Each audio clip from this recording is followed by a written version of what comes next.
उसने फुफकारा, इधर उधर देखा और पास में रखी हुई बांस की छड़ी को हाथ में उठा लिया।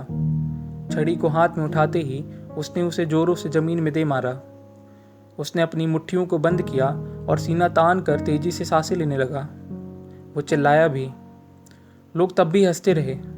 उसका नया गमछा, जो कि उसके मुंह बोले मित्र ने छीन लिया था और उसे ना देने का नखरा कर रहा था, इससे उसका गुस्सा समाया न रहा। बर्दाश्त करने की और सताए जाने की आदत तो थी ही उसको। हर बार की तरह आज भी वो बेसहारा रहा आया। उसके इस जोश और राग से लोगों की हंसी फूट रही थी। जिस चाय वाले के टपरी में वो चाय पीने आया था, वो भी अपनी हंसी को रोक नहीं पा रहा था। वह फलों का ठेला वाला, जो कि बगल में ही खड़ा रहा, उसने भी जोरों से ठहाके लगाए।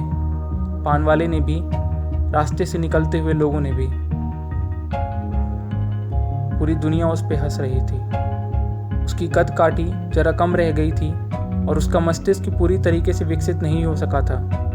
वो जब बोलता था तो हकला जाता था। निचला होठ अंदर की ओर था। कमर ज़्यादा पतली थी, इसलिए पैंट ढीली रह आती थी। कमीज की आस्तीन बड़ी होती थी। मुंडी नीचे करके चलने की उसको अब आदत हो गई थी, लेकिन वो किसी पे निर्भर नहीं था। वो अपने होशो हवास के साथ मेहनत करता था और उससे ही अपना गुजारा करता था। उसने किसी भी के सामने हाथ नहीं फैलाए थे। इसके बावजूद भी उसके साथी उसे बराबर का दर्जा देने से कतराते थे और उससे सलाह मशवरा करने की बजाय उसे अपने मनोरंजन का साधन समझते थे। एक आध बार जब कोई दिल से उससे बतिया ले तो उसका चेहरा खिल उठता था। वो वहाँ खड़ा खड़ा जब सबकी हंसी को बर्दाश्त करने से थक गया तो छड़ी को वहीं छोड़ थोड़े दूर जाकर के खड़ा हो गया और अपने हाथ को सीने में सिकोड़ लिए। उसके गुस्से की आग, उसका असहायपन, उसकी दुर्बलता और अपने अकेले की इस जंग में, जिसमें वो अपने आत्मसम्मान को जीतना चाह रहा था, सब कुछ आंखों में लहराती हुई झील से साफ झलकने लगा। उसके बदन में कपकपी दौड़ रही थी।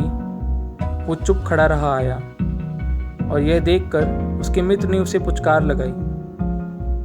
अच्छा आजा, ले ले, ये ले, अरे ले ले भाई। उसने भी थोड़ा इंतजार किया। बार बार के धोखे से उसको भी थोड़ी समझ थी। फिर जब वो मुड़ा और मित्र के तरफ बढ़कर अपनी ही चीज को लेने के लिए हाथ फैलाए तो उसके मित्र ने उसके गमछे को नीचे रखे कूड़ेदान में फेंक दिया। उसका मित्र वहां से भागता तेजी से हंसता हुआ आगे बढ़ा। उसके मित्र की हंसी बहुत तेज थी। वे सड़कों पे गूंज रही थी। बाकी सब भी हंसते रहे आए। उसने कूड़ेदान में हाथ डाला और अपने गमछे को झटकारते हुए वहां से आगे बढ़ गया। चलते वक्त उसका सर और भी झुक गया था।